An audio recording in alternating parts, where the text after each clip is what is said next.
সুপ্রদর্শক, আজকে আমাদের মাঝে উপস্থিত রয়েছেন গীতি কবি জাহিদ আকবর। শুভ সকাল, কেমন আছেন? ভালো, আপনি কেমন আছেন? আমি বেশ ভালো আছি, ধন্যবাদ আপনাকে।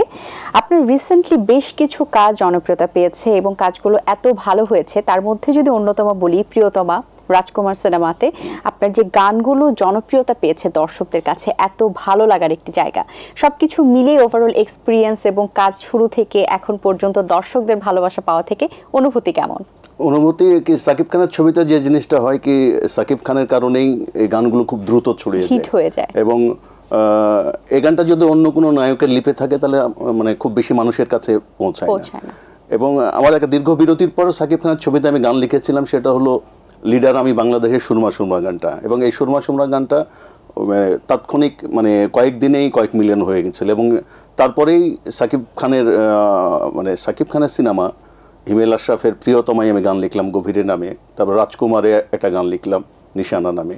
গানগুলো মানে এদেশের মানুষ এবং আমাকে যারা আমার গান যারা পছন্দ করে তারা খুব পছন্দ করেছিল। বাহ, চমৎকার। এবং আমরা সিনেমার যে গানগুলো নিয়ে কিন্তু আমাদের একটা আশা অন্যরকম থাকে। নর্মাল মিউজিক ভিডিও তো আলাদা, বাট সিনেমার গানগুলো হিট হওয়ার একটা ব্যাপার। সিনেমা কিন্তু অনেক নির্ভর করে গানের উপরে, যে গানটা কতটুকু দর্শকরা পছন্দ করছে। সেই জায়গা থেকে গান লেখার যে পিছনের গল্পটা শুরু করেছিলেন কিভাবে, এবং সুরমা সুরমা গানের কথা বলছিলেন, সেই গানটি লেখার পেছনের স্টোরিটা একটু জানতে চাই। স্টোরিটা হলো কি, সিনেমার গানটা আসলে নিজের ইচ্ছায় লেখা যায় না, সেটা পরিচালক এবং গল্পের সাথে সঙ্গতি রেখেই গানটা লিখতে হয়। আমাকে যেমন তপু খান যখন এই গানটার কথা বললো, আমি সবসময় মানে সিনেমার পুরো গল্পটা শুনতে চাই, যে পরিচালক হোক বাংলাদেশের। এবং আমাকে যখন গানটা শোনালো এবং আমাকে যখন বললো কি গানের ভিতরে একটা অন্যরকম ওয়ার্ড থাকতে হবে, তখন কিন্তু আমি আসলে সুরমা সুরমা ওয়ার্ডটা ব্যবহার করি। এবং আমি কিন্তু সুরমা সুরমা মানে অনেকে আমাকে গানটা যখন মানে খুব মানে মানুষের কাছে চলে যাই, তখন আমাকে অনেকে প্রশ্ন করেছিল আমি সুরমা সুরমা মানে কি বোঝাতে চেয়েছি। আসলে সুরমা সুরমা মানে মেঘলা মেঘলা দিন আমি বোঝাতে চেয়েছিলাম আর কি। আপনি দেখবেন মেঘলা মেঘলা দিনটা মানে সুরমার সাথে একটা মিল আছে, কিন্তু আমি এই ডিফারেন্ট ওয়ার্ডটাই এ কারণেই এই গানে ব্যবহার করেছিলাম। আর আধুনিক গানটা নিজের ইচ্ছায় লিখতে হয়, গীতিকা নিজের ইচ্ছায় লেখে, কিন্তু সিনেমার গান মানে সিনেমার গল্প মানে সিচুয়েশন সবকিছু মিলিয়ে কিন্তু লিখতে হয়। আমার মনে হয় কি সিনেমার গানটা লেখা টাফ একজন গীতিকারের জন্য। রাইট, এবং কারণ অর্থগুলো বহন করে পুরো গানে এবং পুরো মুভিতেই কিন্তু এটা একটা বিরাজমান অবস্থানে থাকে। লিডার আমি বাংলাদেশ সিনেমাতে যে গানের কথা আপনি বলছিলেন, এই গানটির পরে দর্শকদের যে একটা চাহিদা, এটা কিন্তু আরো দ্বিগুণ হয়েছে। দর্শকরা আরো বেশি প্রত্যাশা করে যে আমরা আরো ভালো ভালো গান উপহার পাবো, এবং আপনি সেটাও প্রিয়তমা এবং রাজকুমার মুভিতে কিন্তু ফুলফিল করেছেন। এই যে চ্যালেঞ্জটা ছিল যে দর্শকদের মন জয় হয়েছে, আরো জয় করতে হবে, তাদেরকে হতাশ করা যাবে না, সেটা কতটা চ্যালেঞ্জিং ছিল? আসলে আমার কাছে কখনো চ্যালেঞ্জ থাকে না, আমার থাকে কি আমি একটু ভালো লিখতে চাই, ভালো লিখবো।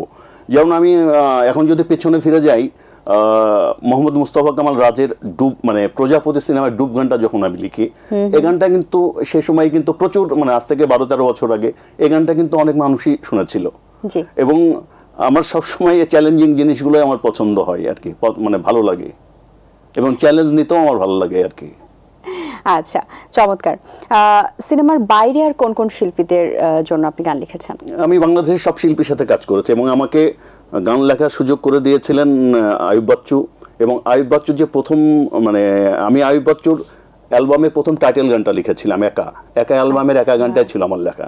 তারপর বাংলাদেশের অনেক শিল্পী আছে তাদের জন্য গান লিখেছে, যেমন তোমার চোখে আকাশে আমার চাঁদোজার পূর্ণিমায় আমি আরফিন রুমির সাথে বেশি কাজ করছি, ইমরানের সাথে আরাধনা, তারপরে কাজী শুভর মন পাজর, এই গানগুলো আমার লেখা আর কি।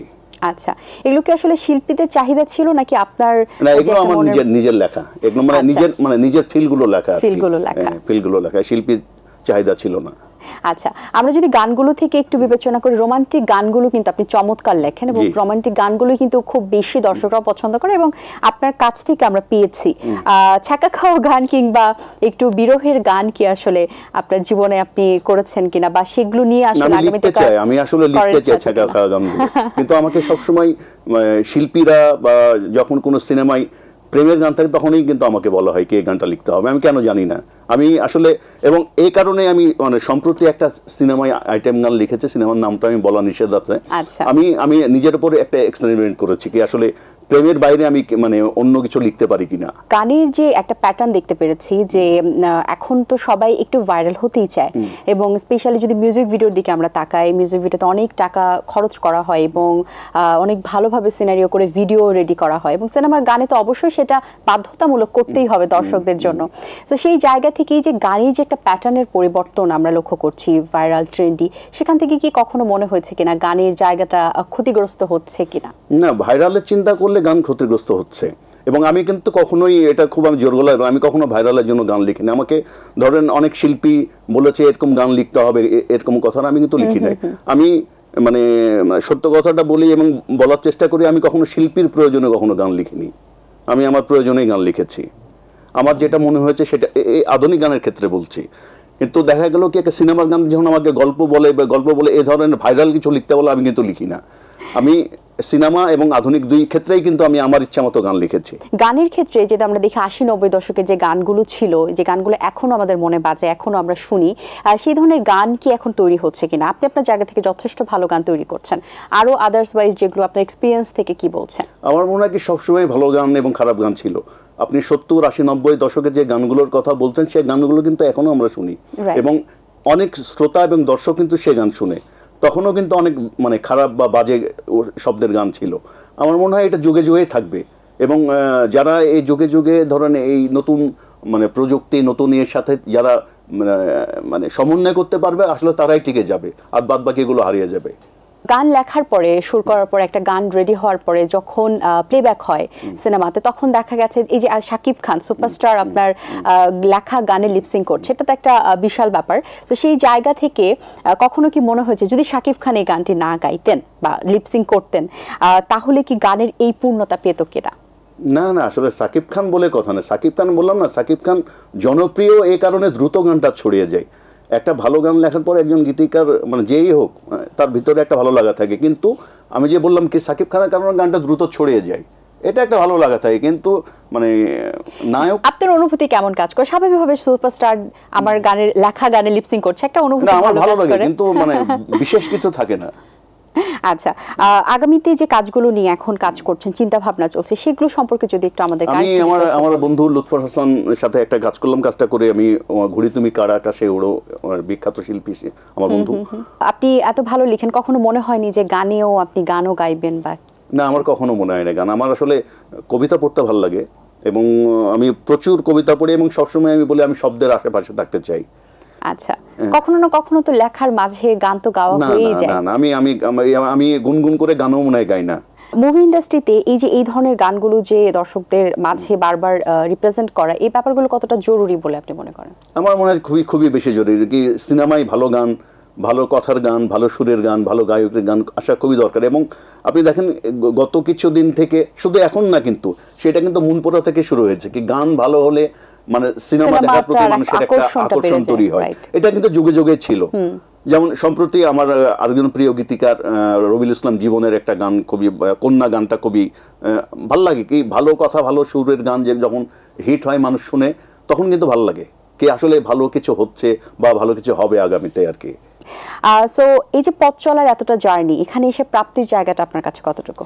প্রাপ্তি যে আপনার সাথে কথা বলছি বা নতুন নতুন মানুষের সাথে কথা হয়, আমার আসলে কথা বলতে ভালো লাগে। এবং মানে বললাম না, পড়তে কথা বলতে এটা ভালো লাগে। যে আমরা যখন দেখি যেটা, আমরা কিন্তু সেটাকে রিকগনাইজ করি। পিছনে যে এত স্টোরি, প্রোডিউসার, প্রযোজক, গীতিকার, সুরকার, তাদের হয়তোবা চেনাটা একটু কমই হয়, কিন্তু দর্শকদের সামনে এই যে রিপ্রেজেন্ট করা বা দর্শকদের সামনে যখন ইন্টারাপ্ট হয় আপনার, দর্শকরা আপনাকে ভালোবাসে, চেনা, তখনকার অনুভূতিটা আপনার কাছে কেমন লাগে? আসলে খুবই ভালো লাগে কি যখন, এবং বাংলাদেশে ধরেন গান লিখে একজন মানুষকে চেনা, এটা খুবই শক্ত একটা ব্যাপার। সেই জায়গা থেকে মানে অসংখ্য মানুষ মানে আমাদের যে গানগুলো হিট হয়েছে বা আরো যারা আমাদের গীতিকার আছে যাদেরকে চেনে, এটা কিন্তু একটা ভালো লাগার একটা ঘটনা।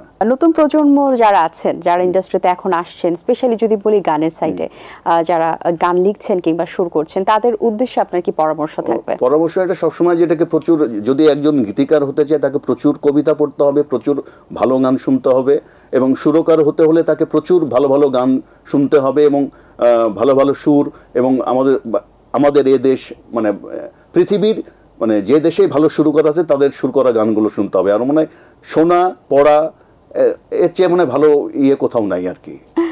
জি, খুবই চমৎকার বলেছেন।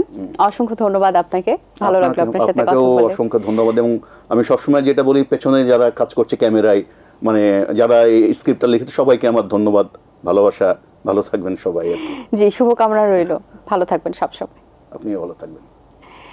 দর্শক, আশা করছি আজকের আয়োজন আপনাদের ভালো লেগেছে। আজ এই পর্যন্তই। আপনাদের সঙ্গে দেখা হবে আগামী পর্বে নতুন কারো সঙ্গে। সেই পর্যন্ত ভালো থাকুন, সুস্থ থাকুন এবং এটিএন বাংলার সাথেই থাকুন। আল্লাহ হাফেজ। দিন আসে দিন যায়, সময়টা চলে যায়, তবু আছি এই বেশ ভালো। জীবনটা রঙময়, যেভাবেই হওয়া চাই, নয় কভু সাদা কালো। এই আশাতে স্বপ্ন ভাসে, সুখ হাসে চোখে মুখে, চায়ের চুমুকে।